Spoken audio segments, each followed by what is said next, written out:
Осыдан 60 жыл бұрын Абдулла Қарсақбаевтың қазақ киносының шедевры «Менің атым Қожа» фильмі дүниеге келді. Менің атым Қожа.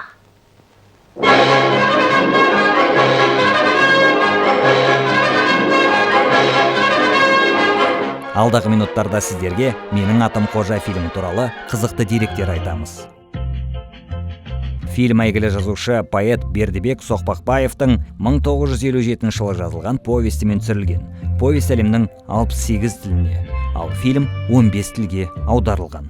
1967 жылы «Менің атым Қожа» француздың Канн фестивалінде балаларға арналған ең үздік шетел фильмі номинациясын жеңіп алды. Бұл қазақ кино саласындағы тұңғыш жүлде. Фильмнің композиторы есімі аңызға айналған Нұрғиса Тілендиев болған. Қожаның рөліне Өзбекстан, Қырғызстан, Қазақстан елдерінде кастинг өткізілген. Нұрлан Сегізбаев 700-ге жуық баланың ішінен таңдап алынды. Қадыров, сен бе? Мен? Нұрлан Сегізбаевтың айтуы бойынша 5 жасар Дәулетті ойнаған Юсуфпен жұмыс істеу қиын болды. Ет жейсіңдер ме? Әкеледі, бәрін әкел.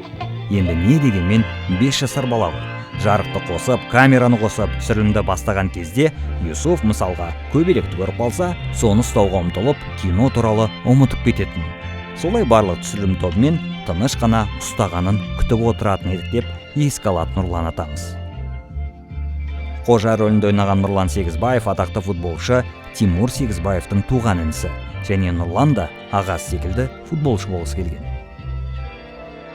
Фильмдегі мына эпизодта Сұлтан Қожаға темекі шегуді үйретеді. Сен не?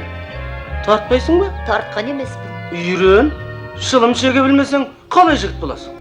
Ал шын өмірде бәрі керісінше болған. Сұлтанды сомдаған Марат Кәкенов сол сәттен бастап темекі шегуді әдетке айналдырған. Ал әкесі сол үшін режиссерға қатты ренжіген көрінеді. Қазақ және орыс тіліндегі нұсқасы бар фильмде Нұрланның өз дауысы жоқ. Оның айтуынша, 8-ші сыныпқа дейін р дыбысына тілі келмегендіктен, орысша нұсқасында мәскеулік актриса Марина Виноградова, Я больше не буду.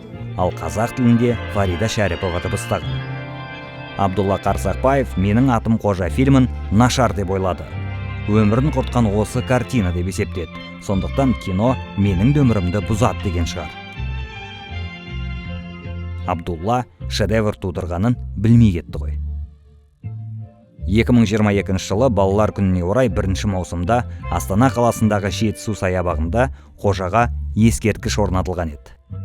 Ал сіз бұл туындыны неше жасыңызда көрдіңіз? 71-де 7 парақшасына тіркеліп, отандық өнімді бірге дамытайық.